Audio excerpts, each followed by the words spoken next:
waaw ñu ngi rafetlu lii di rafetlu bu baax a baax initiative Ma Dogal liggéey bi nag liggéey bu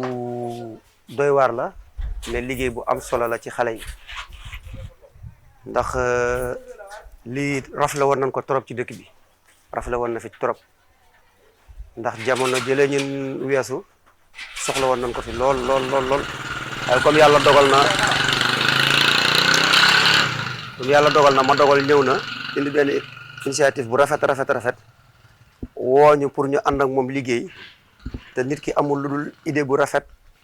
sottante xalaat woo ci ay nit ñi mu yaakaar ànd ko ak ñoom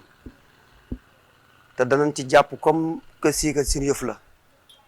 ndax nit ki bu jëlee alalam def ko ci dara yow boo ca ñëwee nga nekk nit war nga ko gën a fonkal alalam. beneen bi mooy comme bu ñëwee ci liggéey di nekk ci liggéey bi ñu nekk luñ ci nekkee war nañ ci mën a def loo xam ne moom sax dana ci loo jël loo xam ne dana yaakaar ni loolu lu ko gën a kawe njortam waaw parce que bëgg nañ def daal ba def loo xam ne nii daal mooy gën a kawe sunu njort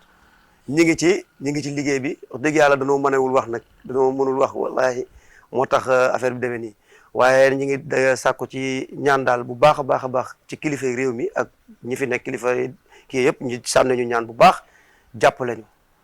waaw surtout maire bi monsieur Moustapha Diop maire Louga waaw di xaritu ñëpp comme ni ko ñëpp waxee dëkk ci gox bi war a mën a jàppale doomu Louga yi tamit ñu ngi ci ginnaawam ñu ngi koy jàppale bu baax te lii Ma Dogal def Ma Dogal moom moo tax mu def ko parce que jàppale gi ci foofu lay commencé waaw fa jàppale gi foofu lay commencé balaa mën a dem nag day foog ñu am ñu ci wéeru seen loxo jàppale ko bu baax a baax pour ñu mën a dem ci kanam waaw loolu daal laa amoon lu may. waaw asalaamaaleykum maa ngi nuyoo membre staff ABC de foot yëpp muy apprendre beaucoup pour comprendre le football fitness man maa ngi tudd Abdou Karim Sané bokk ci dirigeant yi ci staff bi di wax ne lii nag liggéey buñ sumb la boo xam ne mën naa ne du yomb mais nag ñu ngi ci d'abord lancer appel di woo kilifa yëpp ak bépp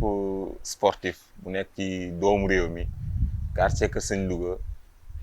Sénégal gi yëpp daal ndax tamit ñu ngi yëngu ci côté football pour jàppale xale yi pour ñu au moins ñu jéem a jëm ci kanam loo xamante ne si nii xëy na jafe na ci Louga yi comme ni ko yeneen régions yi amee yeneen villes yi am ko ñu indi ko fii nii pour xale yi mën see njariñu moo tax nag xam naa ne du yomb mais ñun ñëpp ñu ngi dajaloo bu ngeen gisee de passage maa ngi nuyu Bagay mi fi njëkk a jaar ak yeneen dirigeants yi war a ñëw coach Ma Dogal mi nga xam ne moo yore initiative yi mooy ndey mbili gi am na Xaadim Mansour ak Samba ñun ñëpp membre staff bi lañ di wax ni tamit lii lu rafet la loo xamante ne si ñun ñëpp ñu ngi koy rafetlu parce que njariñ la loo xamante ne njariñal xale yi lay doon muy jàngal leen football apprendre beaucoup mais aussi xamal leen lan mooy football ngir ëllëg ñu mën a dem fi seen morom yi nekk ni yeneen villes yi amee star pourquoi pas Louga amee koy star ci loolu lañ nekk di commencer ci bas âge bi di produire ba incha allah jéem a jëm ci kanam objectif yi ñu am nag bëri na xëy na lépp mënuñu koo wax ci nii mais comme dañuy doog a door au fur et à mesure ñuy dem dinañ gën a gis suñ taxawaay gën a gis suñ loxo waxuma la biir Louga rek mais aussi à travers tout le pays maanaam Sénégal gépp quoi kon maa ngi rafetlu affaire bi di nuyu ñëpp de passage di wax ne ñëpp ñëw jàpp ci comme ñi ko ki ma jiitu ni nga ko waxee ñu mën a jëm ci kanam incha allah. D'abord je me présente je me nomme Mansour Dieng bokk ci staffu ABC2F di ziar ñëpp di leen wax ne la centre la comme yeneen centre yi mais dana am différent par rapport ak yeneen centre yi d'abord dañuy nuyu aussi ñi nga xam si moo réaliser lii lépp muy coach Ma Dogal ak ñi nga xam si dañoo topp ci Baye ak coach Sané ak Samba di leen ziar ñëpp di leen wax waa Louga nag seeni doom seeni rak ñu indi bëgg a développer football Louga donc football Louga am na fu mu nekk mais bëgg nañ ko yóbbu foo xam ne si de haut niveau lay doon comme di ko coach Sané waxee pourquoi pas Louga am star comme par rapport ak yeneen villes yi te à bas âge lañ commencé depuis 2010 la je pense la affaire bi nekkoon ba tey kon nag nekk loo xam ne si affaire de caaxaat la te ñu dëgg ñoo fi nekk di ñaan waa Louga ñun ñëpp ñu jàppale waat seen i doom parce que ay xale doomu ñoo fi nekk te xale yi tamit ku leen jàppale lañ bëgg football dafa nekk benn affaire boo xam ne si dafa vaste te kenn ku ne mën a si gis sa bopp en tout cas li may ñaan yàlla daal mooy lii initiative bi nga xam si coach Madogal réalisé na ko ñu ñaan yàlla na doon ay siècle loolu daal laa ne woon naa ko wax pour digérer ñëpp ñi nga xam si ñoo nekk si milieu foot bi di wax appui par rapport ak autorités yi nga xam si nekk nañ ci dëkk bi aussi li si mel ne maire Moustapha Diop ak ñi nekk si suufam ñoom ñëpp ñu ngi leen di woo di leen ñaan di leen tàllal loxo ñu jàppale seen i doom parce que sport bi moom bii di te Louga dim ñu bëgg sport lañ aussi waaw di leen ziar di leen gërëm di ziar waa staff bi yëpp ak joueurs yi yëpp ok jërëjëf. Salaamaaleykum man la Khadim di staff ci ABC initiative bi nag moom xam nga dañ cee taxaw pour waa Louga yëpp quoi di jéem a xam nga jàppale Madogal pour li mu teg nii pour mu mën a réussir bu baax a baax a baax léegi nag maa ngi leen di wax benn affaire boo xamante ne dafa xaw a métti quoi ci taxawaay bi parce que boo bëggee jël xale bi 7 ans boo ko téye ba muy am 18 ans yaakaar ci moom bu yaakaar tamit ci football quoi di nekk loo xamante ne du lu yomb parce que liggéey bu jafe la bu métti la parce que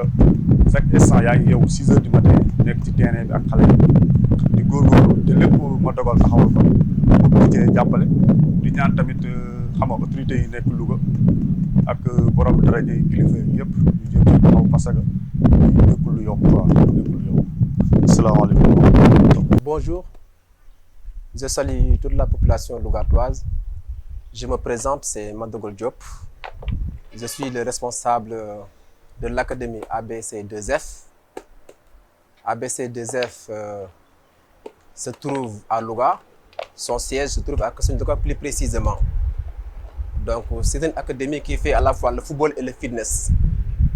Donc, je travaille avec une équipe composée de 6 coachs. Donc, nous avons coach Bagay. Et Bagay, tout le monde le connaît, on ne le présente plus à Louga. C'est un joueur qui a une expérience, qui a fait le tour du Sénégal, n'est-ce pas, et qui a fait pleurer tout le monde par son pied magique, n'est-ce pas. C'est quelqu'un qui sait jouer le football. Nous avons ensuite le coach Karim, qui a un vécu,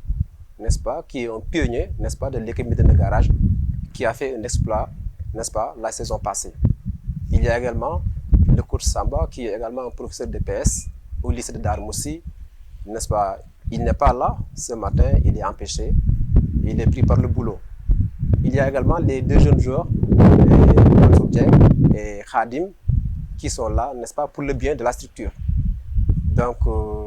comme vous le savez, si l'ABC2F était d'abord une école de football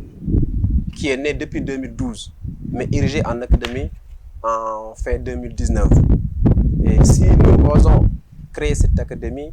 si nous osons aujourd'hui investir sur la petite catégorie, ce n'est pas un hasard, c'est parce qu'il y a une histoire. Vous savez, bien avant les années 91, 93, 94, il y avait des écoles de football, n'est-ce pas? Il y avait des pionniers du football lougatois. Je pense citer le doyen Papsen, responsable de l'avenir. Je pense citer le doyen Malik Dieye, responsable de Ascaz, n'est-ce pas, qui est aujourd'hui en National 1, n'est-ce pas? Toutes les 2 équipes évoluent en National 1 ou en National 2. Il y a également le feu Djibi Gueye, n'est-ce pas, qui n'est plus là, n'est-ce pas, qui n'est plus là.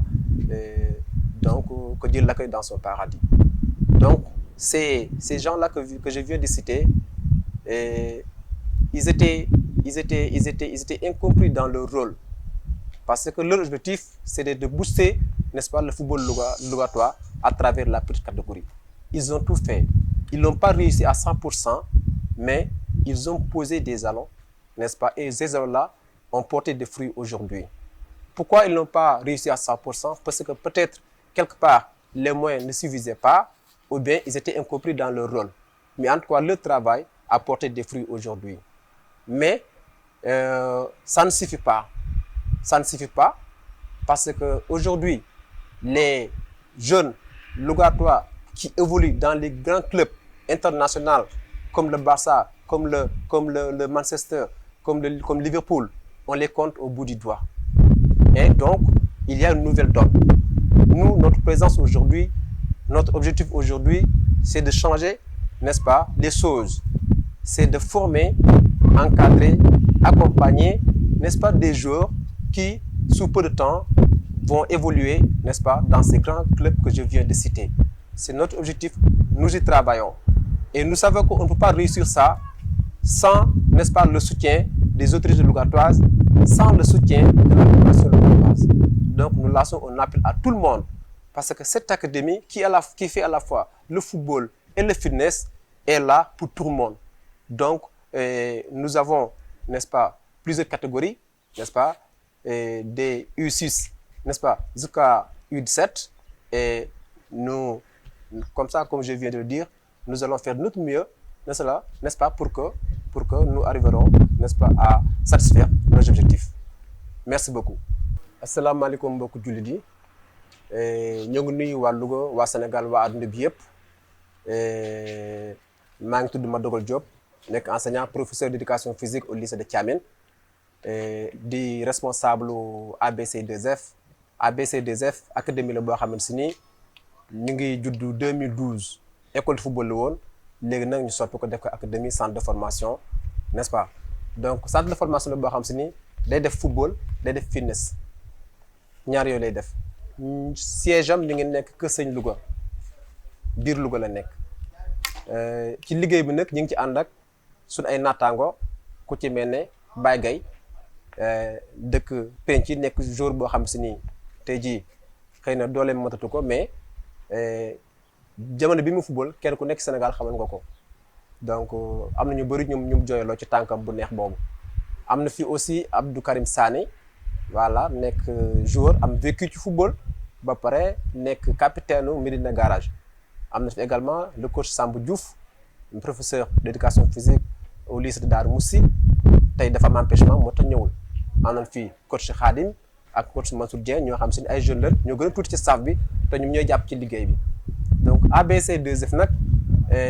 dafa nekk pour mottali benn liggéey boo xam ne suñ ay doyen ñoo commencé woon.